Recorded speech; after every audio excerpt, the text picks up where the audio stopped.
Hello everyone, this is Bootbot Widefoot Reviews, bringing you my first ever review of the Nike Mercurial Vapor 12 Elite. Now before we do go on to the actual review itself, just a quick background about myself. I have super wide feet and high arch feet, and I've always had trouble finding the right boot or even the right size. So with the boots going very expensive these days, I tend to go online a lot for deals and sales. And when you don't know your size, when you find it hard to find the right size, it's not ideal. Anyways, I'm going to go right into the review. The Nike Mercurial, just go over some tech specs. You may already know that this is the first time ever Vapors had Flyknit instead of the synthetic upper, or most recently known as the Tajin upper from the Tajin company that makes it synthetic. A lot of Mercurial fans enjoy them. I couldn't enjoy it because I have wide feet and they're very narrow. I cannot fit into a Mercurial before, until this one. Successfully I've fit into a high-end Mercurial. Now, they have the same stud pattern as the previous model. The big difference between being the split sole plate. This is called Vapor 360 or the Vapor Elite. What they mean by that is they've wrapped your foot around 360 degrees with Flyknit, as you can see the exposed Flyknit here. And that's probably why they use a split sole. Nike Green insoles, ACC all conditions control, as all high-end Nike boots have, and they got rid of fly wires, which were very good in my opinion. But yeah, they opted to go without them. I'm not sure why. Anyways, going into the actual review, the boots provided a barefoot sensation on the ball. It really felt like I've just had socks on rather than, with studs, which in a way initially these guys are. I'm used to wearing leather boots a lot due to me having a wide foot, and these actually felt really different. Although they're quite soft here, they're not as soft as the leather. They did take a bit of break-in time I should say, about 10 minutes, and they molded right to my foot, and at the end we'll try one side on to show you what I mean.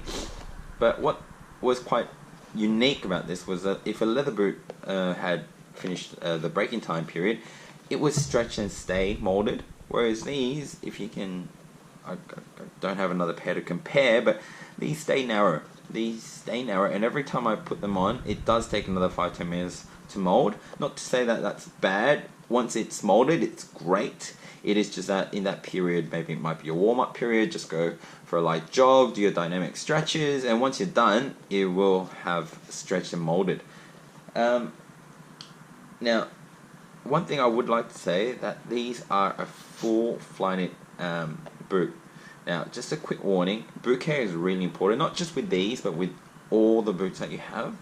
But especially with these, because what this Nike Skin upper does, it does not let out moisture very well. Now, after training, after games, your foot will get wet because of your sweat, and it gets damp within the boots.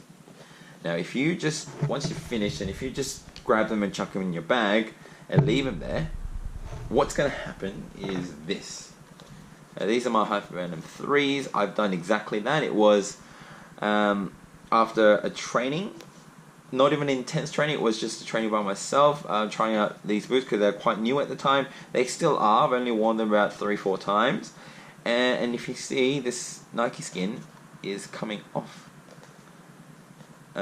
There, I don't know if you can see, that part is completely exposed. You've got a rip there, which is starting to expose within that area, and this is the worst one. Up on top, here they go. Alright, and it's starting to happen on this side, you can't really see. But yeah, all of that is coming off, and that is because I did not care for these boots completely and properly. I've now learnt my lesson, and after every wear, with these, what I've done is I've let them out in a cool and dry place until they were pretty much dry. Or what I also got is I've got some towels or paper towels. I've wiped them clean, got them inside, and tried to get as much moisture out of the boots as I can. And I've taken the insoles out and I've dried them separately. And once they were dry and good to go, maybe I would leave them out overnight at least, and then I'll chuck them back in their bag. Now, breaking time is as I said, minimal, but they don't stay that way, so just be aware. So I wouldn't recommend wearing them straight into a game unless you have a nice narrow feet like mine, and these fit perfectly from the get-go. Then yeah, you could if you like. Also something I should show you is, I'm not sure if you can catch it, but there are a little bit of chrome effects left on my sole. Usually, well, sorry, I should say, when you first buy these out of the box, they look so much better. After about 15 hours of wear time, this is what happens. They just become plain orange, boring. Whereas that chrome effect there looks brilliant. It looked beautiful at the start. Best part about these boots, for me, is the stud pattern. To be a little bit more precise, it's when you run in a straight line. The way these are shaped, I think they claw into the ground as you run, and it just provides a sensation that I've never ever felt before. When I was testing how these boots felt running in a straight line, or even making sharp cuts and turns, they feel good too. But especially running a straight line, I've taken another pair, a pair that I'm already used to as like my backup pair, just in case these guys gave me blisters, and those have what I would classify as a good stud pattern. Something I would classify as a bad stud pattern for me is if you have completely rounded studs everywhere. I don't think they do well in terms of keeping your foot planted when you're running in a straight line. It's all, if when you're making cuts and turns, I do feel like you need some bladed or these sort of studs that plant and they keep you there. But these performed really, really well. The feeling that it gave me when I was running in a straight line is different to any other boots that I've ever had. It just felt good. I really, really, really liked running in these. I would definitely recommend that if you are a player, if you're a wide player even, that run in a straight line a lot. Yeah, these are definitely a boot to try. I would imagine that the Vapor 11s and Superfly 5 and 6s having the same stud pattern would provide the same feel. I'm not sure. I have not tried any of those, unfortunately. Perhaps only the Superfly 6 because of the split sole. It might be the split sole that's giving me that sensation. Again, not having tried the other three, unfortunately, I cannot tell you for sure. In conclusion though, guys, these are a great boot. They provide a barefoot feel. It's, like I said, like having just a sock on your foot. The feeling that you get when you're running in a straight line with these are really, really, really good. Now, in terms of sizing, I went half up. I usually go half up with a lot of the boots that I have, but I went half a size up.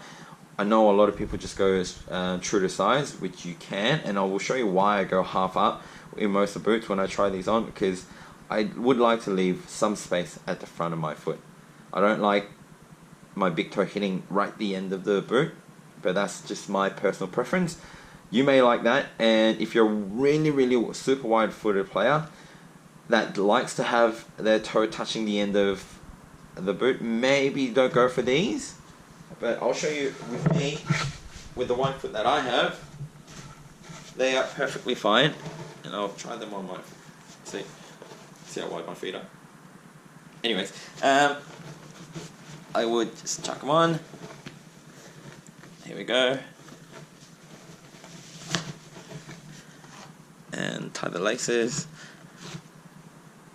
Now, as you can see on the sides, you can see these little abnormal shapes happening. These get all straightened out and molded to my foot within the first 5-10 minutes of wear time. See how wide my feet are. They stretch out, and these do really, really well. Now, I do leave that much room at the start, at the front, I should say, almost a thumb space. I personally like that. I don't like it, like I said, all my toe coming all the way up here. You may like it. If you have if you're a wide-footed player and you like that, maybe don't go for these, but otherwise they should fit wide-footed players as it do mine. Anyways, guys, that is it for my review. Thank you very much for watching my video.